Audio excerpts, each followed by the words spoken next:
तो दोस्तों जैसा कि भारत लगातार एक जेट इंजन को बनाने के लिए अपने देश के अंदर कावेरी इंजन के तहत और साथ ही साथ एक विदेशी जॉइंट वेंचर के तहत लगातार प्रयास कर रहा है, जिससे कि हम भविष्य के लिए अपने 110 किलो न्यूटन के जेट इंजन को बना सके। तो इससे पहले हमारे सामने 3 कंपनीज ऑप्शन के तौर पर सामने निकल करके आई, जिसमें फ्रांस की साफरान कंपनी आती है और इसके अलावा यूके की रोल्स रॉयस कंपनी आती है। साथ ही साथ यूएस की साइड से इनकी जो जीई कंपनी है वो प्राइमरी यहाँ पर इस कंपटीशन में पार्टिसिपेट कर रही है। तो इससे पहले जो यूके और साथ में फ्रांस की कंपनियां हैं ये काफ़ी ज़्यादा आगे लीड कर रही थी, लेकिन अब यूएस की कंपनी भी लगातार काफ़ी ज़्यादा आगे आ रही है। यहाँ तक कि अब जो न्यूज़ सामने निकल करके आई है उसके चलते जीई कंपनी जल्द से जल्द ये कोशिश करेगी कि पीएम मोदी जी की यूएसए के अंदर जो विजिट होने वाली है तो उससे पहले ही ये भारत के साथ में मिल करके एक 110 किलो न्यूटन के जेट इंजन को लेकर के डील को कर ले। तो अब तक भारत ने यूएसए के ऑफर में किसी भी प्रकार का कोई यहाँ पर इंटरेस्ट शो नहीं किया था, लेकिन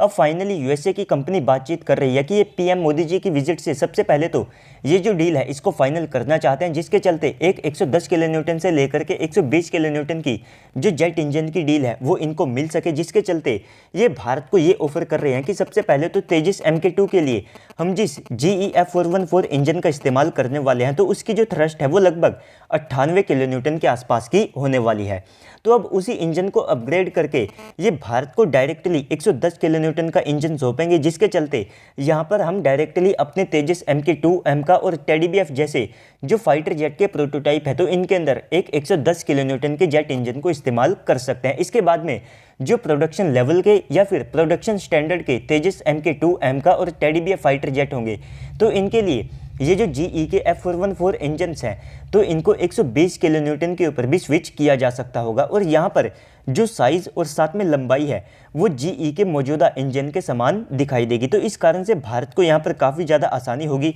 और इसके अलावा ये बात आप सभी को पता है कि इनके जो GE F414 इंजन्स है तो इनको भारत के अंदर असेंबल और साथ में मैन्युफैक्चर किया जाएगा, जिसके लिए जो बातचीत है वो काफ़ी ज़्यादा एडवांस स्टेजेस में आ सकती है। और तेजस MK2 के जो इंजन्स है इनको फाइनली भारत के अंदर ही TOT के माध्यम से असेंबल किया जाएगा। लेकिन अभी तक GE के साथ में जो सबसे बड़ी समस्या है वो IP राइट्स को लेकर के है, क्योंकि इन्होंने अभी के लिए IP राइट्स को लेकर के ज़्यादा जो बातचीत है उसको नहीं खोला है कि ये भारत को IP राइट्स को देने के लिए मानेगी या फिर नहीं। तो भारत लगातार यहाँ पर जैसे जैसे वेट कर रहा है तो हर कंपनी का जो ऑफर है वो दिन पर दिन काफ़ी ज़्यादा बेहतर होता जा रहा है। अगर आप यहाँ पर यूके की रोल्स रॉयस कंपनी को देखते हैं तो ऑफर के मामले में ये जो कंपनी है ये सबसे ज़्यादा आगे चल रही है, जिसके चलते ये हमको नए इंजन भी बना करके देगी जो कि 6th जनरेशन की टेक्नोलॉजी से लैस होंगे। इन इंजन की जो थ्रस्ट है वो भी काफ़ी ज़्यादा होगी, और इनके इंजन्स के साथ में हमारे जो फाइटर जेट हैं ये सुपर क्रूज को भी करने में सक्षम होंगे। साथ ही साथ यहाँ पर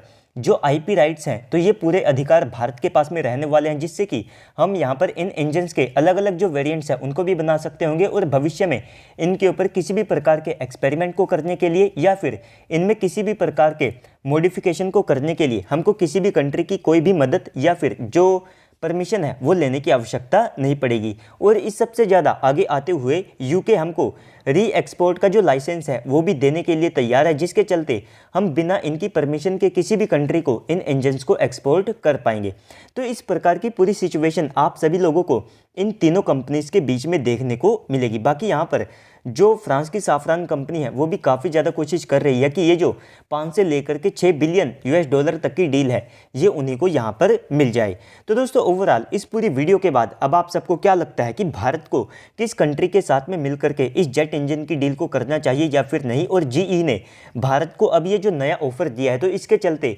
ये हमें जिस नए इंजन को प्रोवाइड कराएंगे तो वो मौजूदा इंजन से 18% ज़्यादा ताकतवर होने वाला है। तो दोस्तों ओवरऑल इस पूरी वीडियो के बाद अब आप सबको क्या लगता है कमेंट सेक्शन में बताइएगा। साथ ही साथ अगर आपको वीडियो अच्छी लगी है तो वीडियो को लाइक कर दीजिएगा। अगर आप चैनल के ऊपर पहली बार आएँ तो प्लीज़ से चैनल को भी सब्सक्राइब कर दीजिएगा। तो चलिए दोस्तों मिलते हैं अगली वीडियो में, तब तक के लिए गुड बाय, जय हिंद।